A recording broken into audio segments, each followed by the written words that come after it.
નમસ્કાર વિદ્યાર્થી મિત્રો, જય કરિયર ડિજિટલના પ્લેટફોર્મ પર સર્વ વિદ્યાર્થી મિત્રોનું હાર્દિક સ્વાગત છે। આજે આપણે વિજ્ઞાન અને ટેકનોલોજીનો એક સરસ અને અગત્યનો મુદ્દો કે જે પરીક્ષાની અંદર વારંવાર પૂછાતો હોય છે, આ મુદ્દો એટલે છે ધ્વનિ। જેમ કે અવાજ, જાજો બધો અવાજ છે, ઘોંઘાટ જેવો બની જાય છે વિદ્યાર્થીઓ। તો આજે આપણે આ ધ્વનિ વિશે જાણવાનો પ્રયત્ન કરશું કે ધ્વનિ એટલે શું। તો ચાલો ધ્વનિ વિશે જાણીએ એ પહેલા થોડું કે ધ્વનિ કેમ ઉત્પન્ન થાય છે। તો કે આપણે બોલીએ છીએ એટલે આપણા ગળાની અંદરથી કંઈક અવાજ આવે છે। તો સાહેબ ગળાની અંદરથી એવું છે શું કે અવાજ આવે છે? ગળાની અંદર એકચ્યુઅલી મિત્રો છે જેને આપણે આવા નામથી ઓળખીએ સ્વર પેટી અથવા તો શું કહીએ છે કંઠનળી। શું કહીએ? કંઠનળી। આ કંઠનળી વડે આપણા ગળાની અંદરથી વાકતંતુઓ છે, શું છે? વાકતંતુઓ। એના કયા નામથી ઓળખવામાં આવે? વાકતંતુઓ। આ વાકતંતુઓ એટલે શું, કેવી રીતે કાર્ય કરતા હશે? એક ઉદાહરણ આપીને ચર્ચા કરીએ। એક નાનકડું એવું કાગળ લેવાનું, આ કાગળમાં એક નાનકડો એવો છિદ્ર કરવાનો, પછી એમાં મુખની હવા વડે ફૂંક મારશું। ફૂંક મારશું ને એટલે એક પ્રકારનો અવાજ આવશે, સાઉન્ડ આવશે, સિસોટી જેવો અવાજ આવશે। આ હવા વડે ફૂંક માર્યું એટલે કાગળની અંદર ધ્રુજારી થઈ। આ ધ્રુજારી થાય ને સેમ વસ્તુ ગળાની અંદર એવી ધ્રુજારી થાય છે, અને આ ધ્રુજારી વડે જે કંપનો બહાર નીકળે છે એ માટે એક શબ્દનો પ્રયોગ કરીએ છીએ। એ શબ્દ એટલે કયો છે? વાકતંતુ। શું છે? વાકતંતુ। અને વાકતંતુને કારણે કોની અંદર? તો કે મનુષ્યમાં ધ્વનિ ઉત્પન્ન થાય છે। તો જાણીને આશ્ચર્ય થશે, સાહેબ મનુષ્યમાં તો થાય છે, પણ એ સિવાય વિવિધ બીજા જે સ્ત્રોતો છે એની અંદર કેવી રીતે થાય? તો કે એની અંદર કોઈ પદાર્થને કોઈ સાથે અથડાવવામાં આવે, જેમ કે એક ચીપિયો લઈએ, આ ચીપિયાને કોઈ પદાર્થ સાથે પ્રહાર કરીએ એટલે એમાં ધ્રુજારી થાય, અને ધ્રુજારી થાય ને એટલે કંઈક અવાજ આવે। અવાજ આવતો હોય ત્યારે કંઈક કંપન થતા હોય, અને આ કંપન આગળ પાછળ આમ તેમ ગતિ કરતા હોય। હજી એક વધારે ઉદાહરણ આપું, કોઈ વ્યક્તિ આપણને મોબાઈલમાં રિંગ કરે છે અને આપણો મોબાઈલ વાઇબ્રન્ટના મોડમાં છે। વાઇબ્રન્ટ એટલે અંગ્રેજીમાં ખરેખર આવો શબ્દ છે વાઇબ્રેશન, જેને ગુજરાતીમાં કહેવાય કંપન। શું કહે છે? કંપન।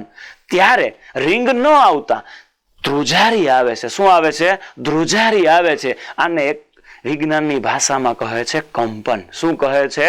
કંપન। આ કંપન એટલે જ એમાંથી શું ઉત્પન્ન થાય? તો કે ધ્વનિ। તો કે કંપિત વસ્તુ વડે શું ઉત્પન્ન થાય છે? ધ્વનિ ઉત્પન્ન થાય છે। તો આની અંદર એક અગત્યની વ્યાખ્યા પણ આવે। આ વ્યાખ્યા કંઈક આવી છે કંપનની। શેની છે? કંપન। અને કંપન એટલે શું છે? તો કે એનો અંગ્રેજીમાં કહેવાય છે વાઇબ્રેશન। શું કહેવાય છે વિદ્યાર્થીઓ? વાઇબ્રેશન।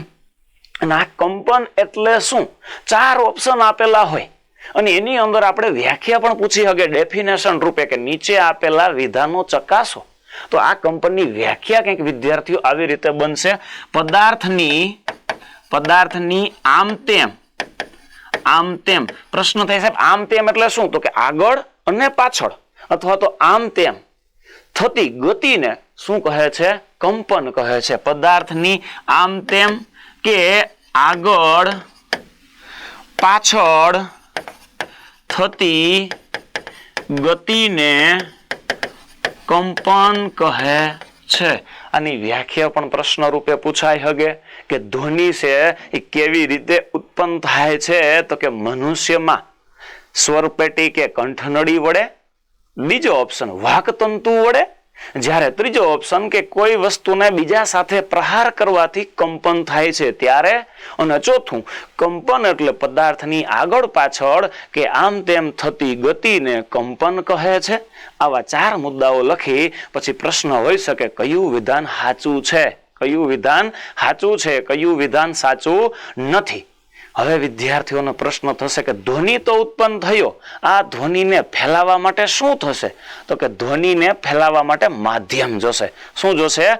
માધ્યમ। અને ધ્વનિને ફેલાવવા માટે જે માધ્યમ જોઈએ છે એ ખરેખર તો 3 પ્રકારના માધ્યમ છે। કેટલા પ્રકારના માધ્યમ છે?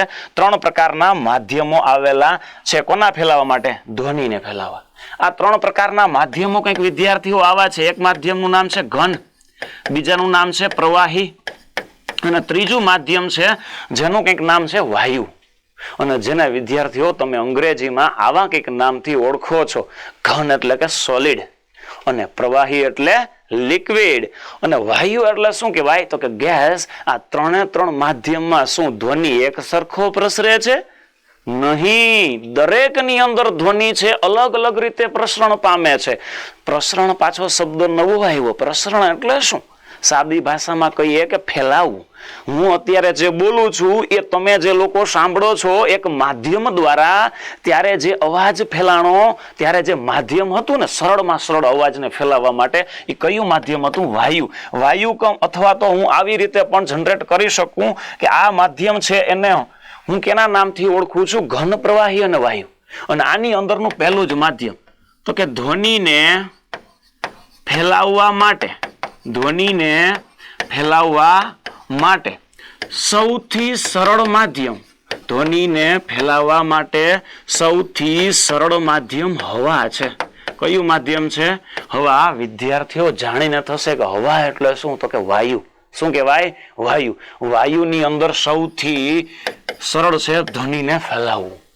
શું છે? ધ્વનિને ફેલાવવું. તો કેવી રીતે આ બધા માધ્યમમાં ફેલાય છે? તો ચાલો વિવિધ ઉદાહરણો લઈને થોડોક આગળ વધતા જઈએ. 3 માધ્યમની વાત કરેલી, ઘન, પ્રવાહી અને વાયુ. કયું માધ્યમ કેવી રીતે કામ કરે છે? પેલું જ માધ્યમ છે ધ્વનિની અંદર ઘન માધ્યમ. કયું માધ્યમ? કે ઘન માધ્યમ. આ ઘન માધ્યમમાં ઘનીનું પ્રસરણ, મતલબ કે ધ્વનિ એટલે કે સાઉન્ડ, એનું પ્રસરણ કેવી રીતે થાય છે? તો ચાલો હજી વધારે જાણીએ. એક ઉદાહરણ આપીને કહું. એક વ્યક્તિ એક સમયે એક ટ્રેનની રાહ જોતો હોય છે. અચાનક જ ટ્રેન લેટ પડે છે. લેટ એટલે કે મોડી આવે છે. ભારતની અંદર સમયાંતરે આવી ક્યારેક ક્યારેક કોઈ ક્ષતિઓ થતી હોય છે. તો આ વ્યક્તિને જાણવાનો પ્રશ્ન થયો કે લેટ તો આવે છે, પણ કેટલી લેટ છે, કેટલી દૂર છે, શું ખરેખર આવે છે? એણે શું કર્યું? જાણવાની ઉત્સુકતા થશે તો કે રેલવેના એક પાટા હતા લોખંડની અંદર, ધાતુમાં. આ લોખંડના પાટા ઉપર પોતે કાન રાખીને આવી રીતે સાંભળવાનો પ્રયત્ન કરે છે. કોણ? તો કે એ વ્યક્તિ સાંભળવાનો પ્રયત્ન કરે છે. અને આ રેલવે કોઈ જગ્યાએથી આ જગ્યા છે ત્યાં છે, અને આ વ્યક્તિ અહીંયા છે. આ અંતર ઝાઝું બધું પણ છે. આ ટ્રેન અહીંયાથી આવે છે એટલે આ ટ્રેનના પાટા આ લોખંડની ધાતુ છે જે પાથરેલા છે એની સાથે અથડાશે. એક વસ્તુ બીજી વસ્તુ સાથે અથડાવાના લીધે શું થશે? કંપન. અને કંપન થશે એટલે શું આવશે? ધ્રુજારી. ધ્રુજારી આવશે એટલે ધ્વનિ શું થશે? ફેલાશે. ફેલાશે એટલે શું કહેવાય? વિજ્ઞાનમાં પ્રસરણ થશે. શું થશે? પ્રસરણ થશે. તો હવે આની અંદર જોજો ખાસ વિદ્યાર્થીઓ કે આ ધ્વનિ આગળ આમથી આમ તેમ થતો કંપન કરતા કરતા આ વ્યક્તિના કાન સુધી પહોંચે છે. કઈ વ્યક્તિના? આ વ્યક્તિના કાન સુધી પહોંચે છે. મતલબ કે ધ્વનિને ફેલાવવા માટે જે માધ્યમની વાત કરી છે આપણે વિદ્યાર્થી, તો ઘનની અંદર પણ શું થાય છે? ધ્વનિનું પ્રસરણ તો થાય છે. પ્રસરણ એટલે શું કહેવાય? ફેલાવો થાય છે. હજી પણ વધારે જાણીએ. સૌથી વધુ ધ્વનિનું પ્રસરણ તો કયા માધ્યમમાં થાય? 3 માધ્યમો છે, ઘન, પ્રવાહી અને વાયુ. ઘન પદાર્થો છે ને એની અંદર ધ્વનિના કણો અથવા તો ઘનની અંદર જે પણ પદાર્થ બનેલો છે એની અંદર અણુઓ તદ્દન નજીક નજીક ગોઠવાયેલા હશે. કેવા હશે? તદ્દન નજીક નજીક ગોઠવાયેલા હશે. તદ્દન નજીક નજીકના અણુઓને કારણે જે પ્રસરણ થાય એ ઝડપી થશે. કેવું થશે? ખૂબ જ ઝડપી થાય છે. તો એક વિશે તો જાણવાની પ્રયત્ન કર્યો. કોના વિશે? ઘન વિશે. તો ચાલો બીજો પણ એક માધ્યમ છે. કયું છે? પ્રવાહી. કયું માધ્યમ છે વિદ્યાર્થીઓ? પ્રવાહી. તો પ્રવાહી એટલે કે શું કહીએ? લિક્વિડ. શું કહીએ છે? લિક્વિડ. ચાલો પ્રવાહીની અંદર પણ જાણીએ. એક ઉદાહરણ લઈને આપણે વાત કરતા જઈએ. એક સ્વિમિંગ પુલની અંદર આપણે સ્નાન કરતા હોય અને બહાર કોઈ ડીજે નો અવાજ ચાલતો હોય કે જે આપણા કાનને કેવો હોય છે? કર્ણપ્રિય હોય છે.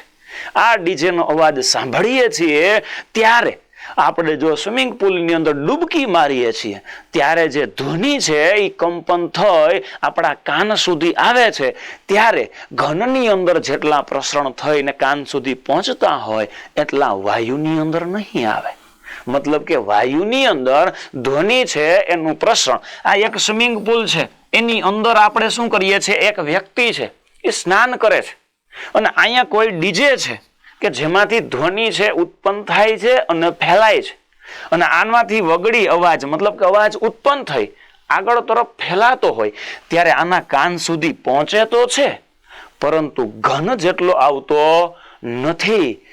કારણ કે વાયુની મતલબ કે પ્રવાહીની અંદર જે ધ્વનિનું પ્રસરણ થાય છે એ ઘન જેટલું થતું નથી. મતલબ કે સૌથી વધુ ધ્વનિનું જે ફેલાવો છે, પ્રસરણ છે, તે કયા માધ્યમમાં થાય છે? ઘન માધ્યમમાં. કયા માધ્યમમાં?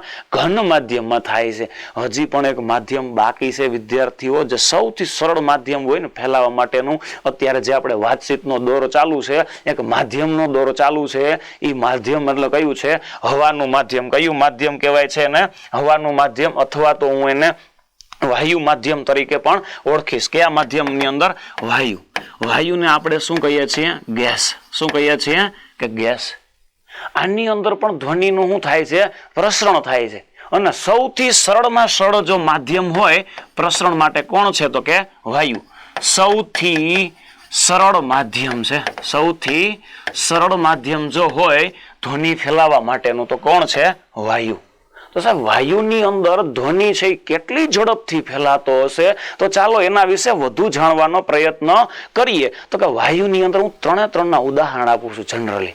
સાહેબ ઘનની અંદર એક ઉદાહરણ લખીએ. ઘન, બીજું છે પ્રવાહી, અને ત્રીજું છે વાયુ. ઘનની અંદર એક ઉદાહરણ લખું છું ધાતુમાં એલ્યુમિનિયમ. કોણ છે? એલ્યુમિનિયમ. પ્રવાહી છે તો એની અંદર હું લખું છું કે પાણી, અને વાયુ છે તો એની અંદર હું લખું છું કે હવા. ઘનની અંદર મેં લખ્યું છે એલ્યુમિનિયમ, પ્રવાહીની અંદર કોણ છે? પાણી, અને વાયુની અંદર કોણ છે? હવા. આ ત્રણની અંદર ધ્વનિનું પ્રસરણ થાય છે. પરંતુ જો સૌથી વધુ ધ્વનિનું પ્રસરણ થતું હોય તો એ માધ્યમ કયું છે? ઘન માધ્યમ. કયું માધ્યમ છે? ઘન માધ્યમ.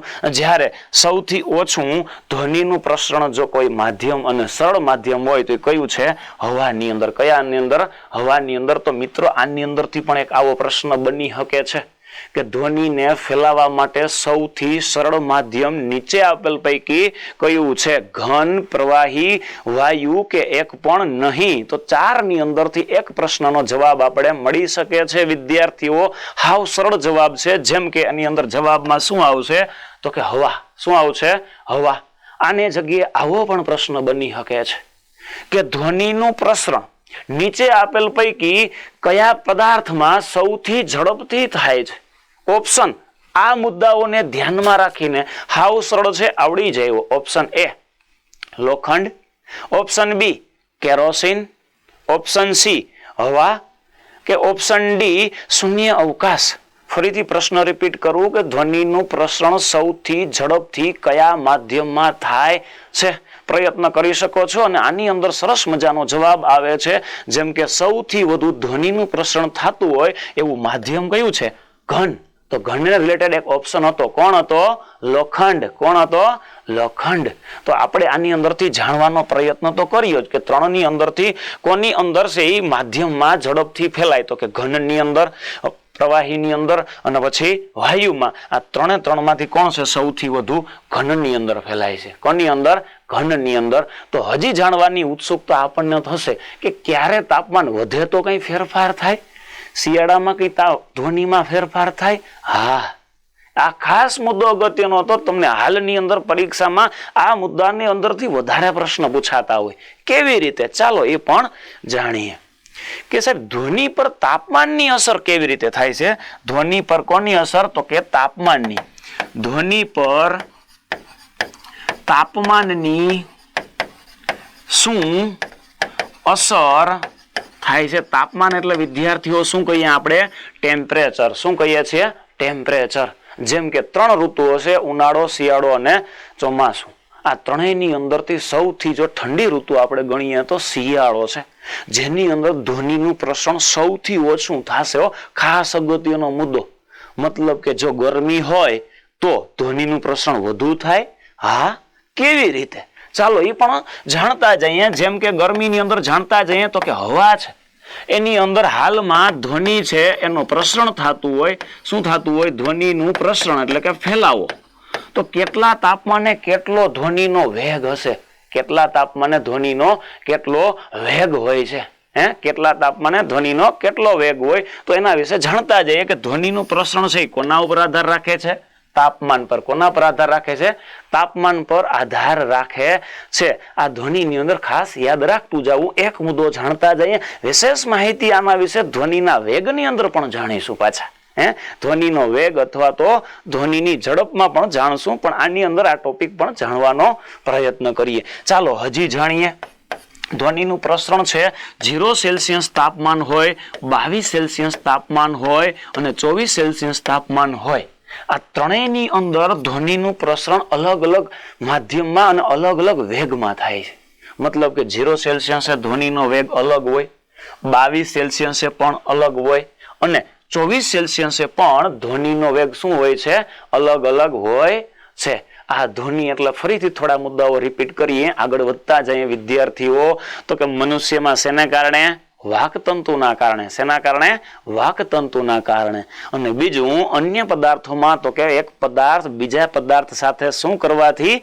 અથડાવાથી શું થાય છે? કંપન થાય છે. શું થાય છે? કંપન થાય છે. અથવા તો શું કહેવાય વિદ્યાર્થી? કંપિત થાય છે. કંપિત થાય એટલે ધ્વનિ શું થાય? ફેલાય છે. અને ધ્વનિ ફેલાય છે એટલે એક માધ્યમ આવે છે. આ માધ્યમો એટલે કેટલા માધ્યમ? 3 માધ્યમ, ઘન, પ્રવાહી અને વાયુ. કયું માધ્યમ? ઘન, પ્રવાહી અને વાયુ. અને એની અંદર શું થતો હોય? ધ્વનિનું પ્રસરણ એટલે કે ફેલાવો થતો હોય છે. તો ચાલો સાહેબ, આ ધ્વનિ છે એ પ્રસરણ થતું હોય તો શું થાય? પ્રસરણમાં કેવી રીતે કામ કરે છે? તો ચાલો જાણીએ. એક ડ્રો કરીને જાણતા જઈએ આકૃતિ. તો કે ધ્વનિ આ પદાર્થ છે, એની અંદર હું એક પદાર્થ અથડાવું છું. અથડાવું એટલે ધ્વનિ આમ જશે ઉપર તરફ. પાછો કેવો આવે? નીચે. પાછો કેવો જાય? ઉપર. પાછો કેવો આવે? નીચે. પાછો ઉપર. પાછો નીચે. પાછો ઉપર. એટલે ધ્વનિ આમ તેમ. જો ફરીથી યાદ કરાવું પહેલો પોઈન્ટ. ધ્વનિ મતલબ કે પદાર્થમાંથી નીકળતા કણો છે એ આમ કે તેમ, કે આગળ કે પાછળ જ્યારે નીકળે છે ત્યારે એક વ્યાખ્યા આવી હતી કંપન. પદાર્થની આમ તેમ કે આગળ પાછળ થતી ગતિને શું કહે છે? કંપન કહે છે. યાદ કરો વ્યાખ્યાનો પોઈન્ટ. ફરીથી આગળ વધતા જઈએ. આવા અનેક કંપનો થાય છે. એક થતા નથી. કેટલા થાય છે? અનેક કંપનો થાય છે. જો આગળ પાછળ આગળ પાછળ. તો આવા આગળ પાછળ કંપનો થાય છે તો કહેવાય શું? ચાલો જાણીએ. તો કે ધ્વનિમાં કંપનમાં ઉચ્ચ દબાણ. સાહેબ ઉચ્ચ દબાણ એટલે શું? તો કે આ મુદ્દો છે અહીંયા હું આવું લખું, વધુ દબાણ હોય. શું દબાણ હોય? વધુ દબાણ. આ મુદ્દો છે તો કે નીચું, આને કહેવાય ઓછું દબાણ. શું કહેવાય છે? ઓછું દબાણ. વધુ દબાણ, આ ઓછું દબાણ. આ બાજુ એટલે કે આગળ તરફ જ્યારે કોઈ પદાર્થને અથડાયો, આગળ ગયો, આગળ આ બાજુ, તો દબાણ કેવું છે? વધુ. જ્યારે પાછળ આવે તો દબાણ કેવું હોય? ઓછું. વધુ દબાણ એટલે કેવું? ઉચ્ચ દબાણ. અને અહીંયા ઘનતા પણ છે ને કેવી હોય? વધુ. ઘનતા પણ કેવી હશે? વધુ. જ્યારે નીચે તરફ આગળ જાય તો ઘનતા વધુ, પાછળ તરફ આવે તો ઘનતા કેવી થાય? ઓછી. પાછળ આવે તો ઘનતા કેવી? ઓછી. તો કે આગળ અને પાછળ. આગળ અને પાછળ. અને વિજ્ઞાનમાં આને કંઈક આવું કહેવાય, કંપનમાં ઉચ્ચ દબાણ અને વધારે ઘનતાના લીધે વિક્ષોભ થાય. તો પ્રશ્ન સાહેબ, વિક્ષોભ એટલે શું? સાદી ભાષામાં કહેવાય ઉપર જાય નીચે આવે, ઉપર જાય નીચે આવે. વિક્ષોભ સાથે આગળ વધે છે તેને કહે છે શું? કે સંઘનન કહે છે. શું કહે છે? સંઘનન. ફરીથી જો સંઘનન એટલે કે ઉપર જે હોય ને એને સંઘનન કહેવાય. અને જેને અંગ્રેજીમાં સી વડે દર્શાવાય. આ ઉપર એટલે કે વધુ દબાણ અને ઉચ્ચ દબાણ. બંને શબ્દો એક જ છે. વધુ દબાણ અને ઉચ્ચ દબાણ બંને શબ્દો એક છે. જ્યારે પદાર્થને કોઈ સાથે અથડાવીએ એટલે આગળ ઉચ્ચ દબાણ હોય, પાછળ આવે તો નીચું દબાણ. તો પાછળ આવે તો નીચું દબાણ હોય એમને શું કહેવાય? તો કે નીચું દબાણ હોય ને એને અંગ્રેજીમાં આર કહેવાય અને એને કહેવાય છે વિઘનન. શું કહે છે? વિઘનન. જ્યારે સી છે તો એને શું કહેવાય? અંગ્રેજીમાં સી વડે દર્શાવે છે, જેને આપણે વિજ્ઞાનમાં એક શબ્દ વાપરીએ સંઘનન. શું કહીએ છીએ? સંઘનન વડે દર્શાવાય. સંઘનન અને વિઘનન બંને ભેગું થાય એટલે કે આવું નાનકડું એવું તરંગ બની જાય. શું બની જાય છે વિદ્યાર્થીઓ? તરંગ બની જાય છે. ચાલો આની અંદર વધારે મુદ્દાઓ જાણતા જઈએ. આગળ જાણીએ છીએ વિદ્યાર્થીઓ કે આવી કંઈક એક આકૃતિ બનેલી છે.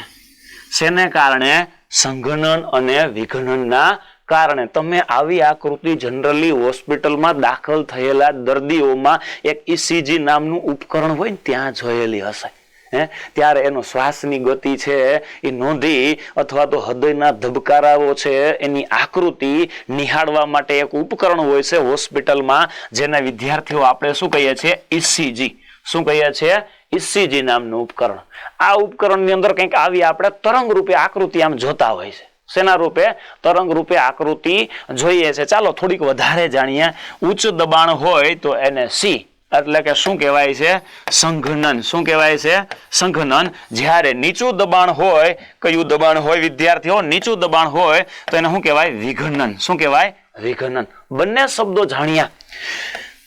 કોઈ ધ્વનિની અંદર ઉચ્ચ દબાણ એટલે કે સંઘનન અને R એટલે કે વિઘનન, આ બંને વચ્ચે જે એક નાનકડો એવો ભાગ થાય આગળ અને પાછળ, જેને વિજ્ઞાનમાં કહે છે તરંગ. શું કહે છે?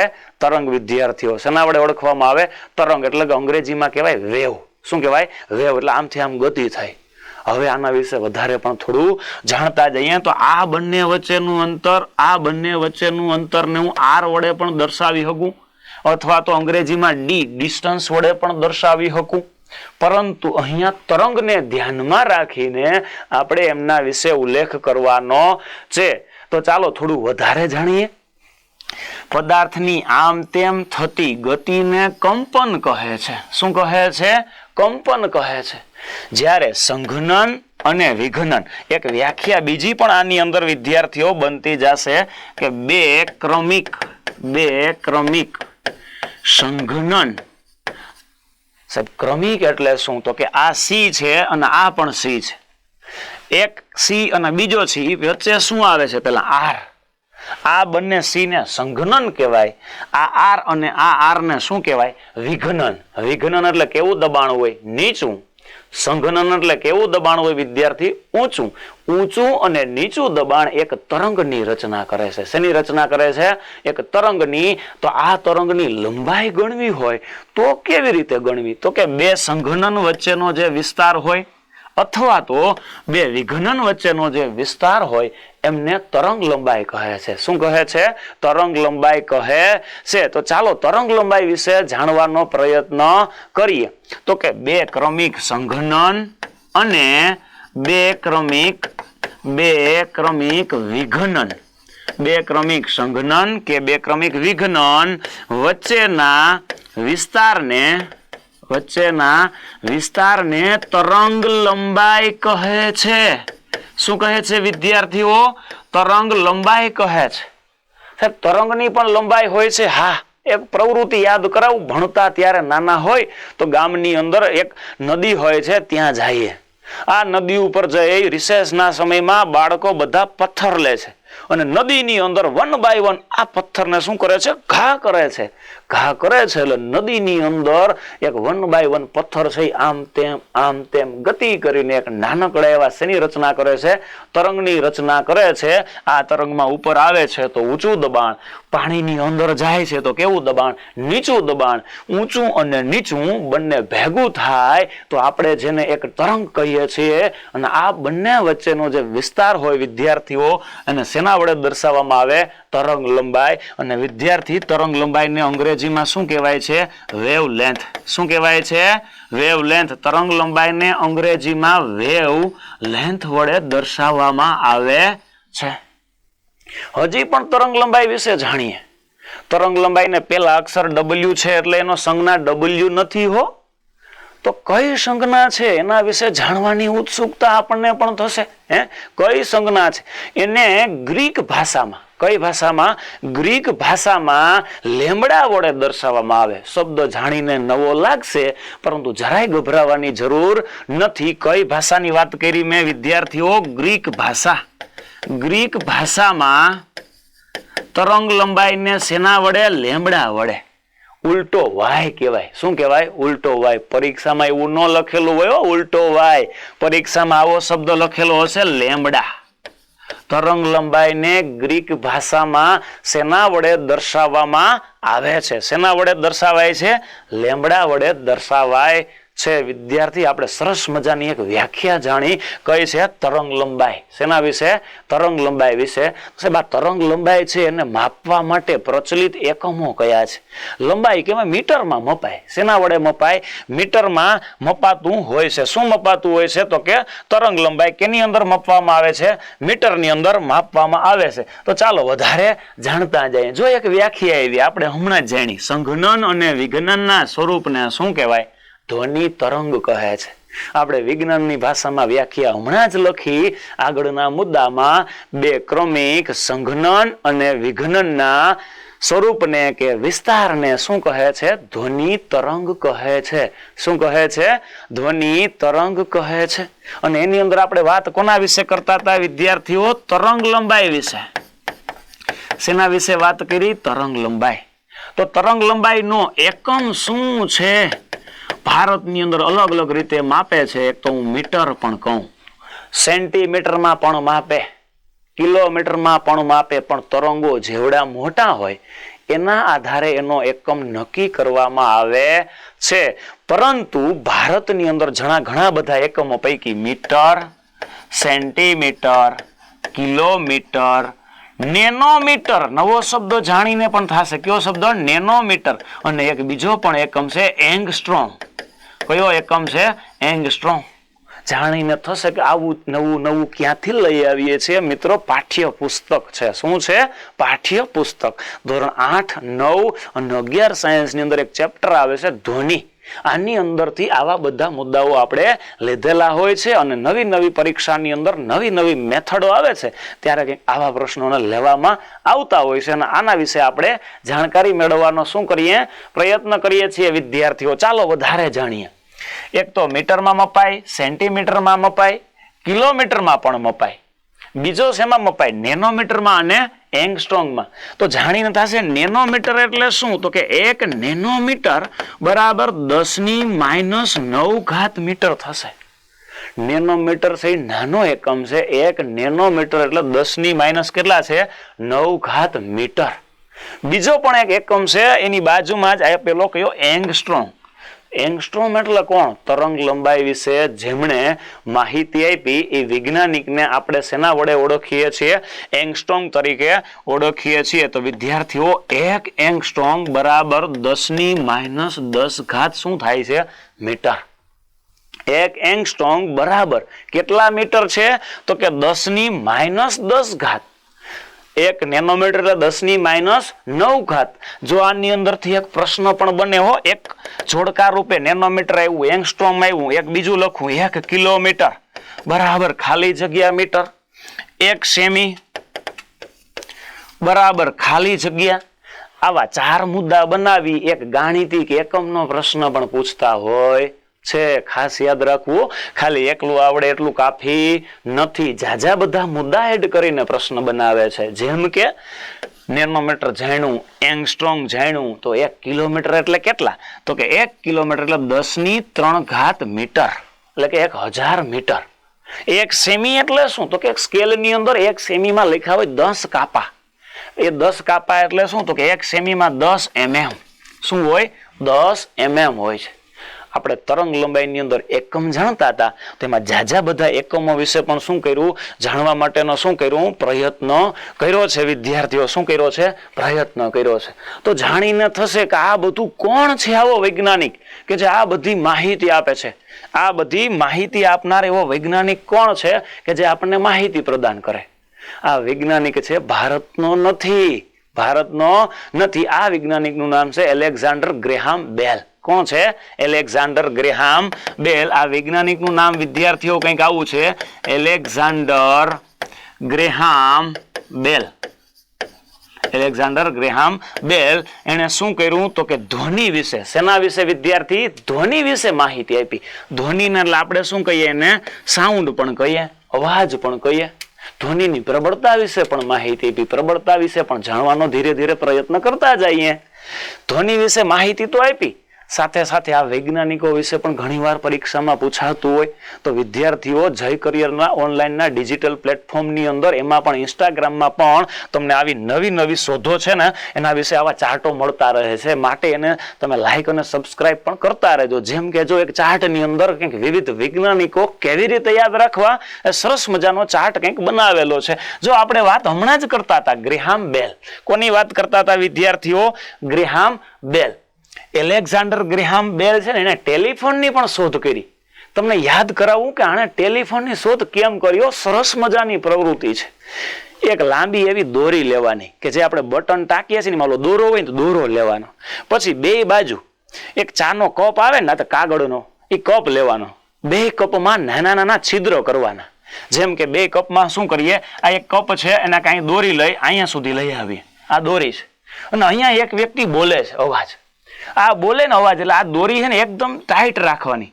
કેવી? સ્ટેટ. અહીંયાથી એક વ્યક્તિ બોલે છે ને અહીંયા એક વ્યક્તિ કાનમાં રાખીને સાંભળે છે. તો સૌ પ્રથમ આવું કરનાર જો કોઈ વૈજ્ઞાનિક હતો ને તો એ કોણ હતો? ટેલિફોનનો શોધક. કોણ હતો? એલેક્ઝાન્ડર ગ્રેહામ બેલ નામનો વૈજ્ઞાનિક હતો, જેણે આ પ્રકારનું કંઈક જાણવાનો પ્રયત્ન કર્યો અને એણે આ શોધ કરી અને આપણી સામે ટેલિફોનના ઉપકરણ રૂપે સામે આવી. મતલબ કે આખી શોધો વિશે જાણકારી આપી. આવા એક નથી, આપણી ટેલિગ્રામ ચેનલની અંદર, આપણા ઇન્સ્ટાગ્રામની અંદર અને આપણી જે ઓનલાઈન પ્લેટફોર્મ છે એની અંદર આવા આ શોધો વિશેના નવા નવા વિડીયો તમે લાઈક કરો અને આ ચેનલ છે સબસ્ક્રાઇબ કરો છો ત્યારે આ તમને જોવા મળતું હોય. અને વધારે વિડીયો આવા જોવા મળતા હોય ત્યારે તમારે આ ચેનલ છે એને તમે શું કરી નાખો તો કે સબસ્ક્રાઇબ કરી લ્યો. એટલે આવા નવા નવા જાણવા મળશે. જો હજી છે ડાયનેમાઇટ, આલ્ફ્રેડ નોબલ. બીજો કોણ છે? સાયકલનો શોધક મેકમિલન. કોણ છે? મેકમિલન. ટેલિવિઝનનો શોધક જે.એન. બેયર્ડ. પછી હજી પણ આપ્યો એક્સરે, રોન્ઝન. એક્સરે ને ગુજરાતીમાં કહેવાય ક્ષ કિરણો. શું કહેવાય? ક્ષ કિરણો. પછી આપ્યો ફાઉન્ટેન પેન. કોણ છે? Louis Waterman. પછી હજી પણ આપ્યો રેડિયો. આખું નામ શું છે? જી માર્કોની. કોણ છે? જી માર્કોની. અને સિમેન્ટ, જોસેફ એસ્પેડિન. મતલબ કે આવા નવા નવા શોધો વિશેના ચાર્ટ તેમજ અન્ય નવા નવા જે ચાર્ટ છે એ જાણવા માટે તમે આને સબસ્ક્રાઇબ કરતા રહેજો. ચાલો વધારે પડતું પાછા આવી જઈએ ધ્વનિની અંદર કે ધ્વનિની અંદર કયા કયા મુદ્દાઓ છે ચાલો થોડુંક વધારે જાણતા જઈએ. આ ધ્વનિની અંદર કંઈક અગત્યનો અને ખાસ મુદ્દો છે વિદ્યાર્થીઓ, આના વિશે પણ જાણીએ. સાહેબ ધ્વનિ તરંગ વિશે જાણ્યું તો આ ધ્વનિ તરંગ છે એ કેવી રીતે કામ કરે છે એના વિશે પણ જાણતા જઈએ. શેના વિશે? ધ્વનિ તરંગ વિશે. તો ધ્વનિ તરંગ વિશે જાણ્યું ત્યારે કંઈક આ તરંગ વિશે આવું કીધું હતું કે આ તરંગ કંઈક આવી રીતે ફેલાય છે. શું છે? આવી રીતે ફેલાતું હોય છે. કોણ? તો કે ધ્વનિ તરંગ. અને આની અંદર ઊંચું દબાણ હોય તો સી, નીચું દબાણ હોય તો આર. શું કહેવાય? ઊંચું દબાણ હોય તો સી, નીચું દબાણ હોય તો આર. કહેવાય છે શું વિદ્યાર્થીઓ? તરંગ લંબાઈ. શું કહેવાય છે? તરંગ લંબાઈ. ચાલો હજી પણ વધારે આના વિશે થોડું જાણતા જઈએ કે આ તરંગ લંબાઈ છે એના એકમો પણ આપણે જાણીએ.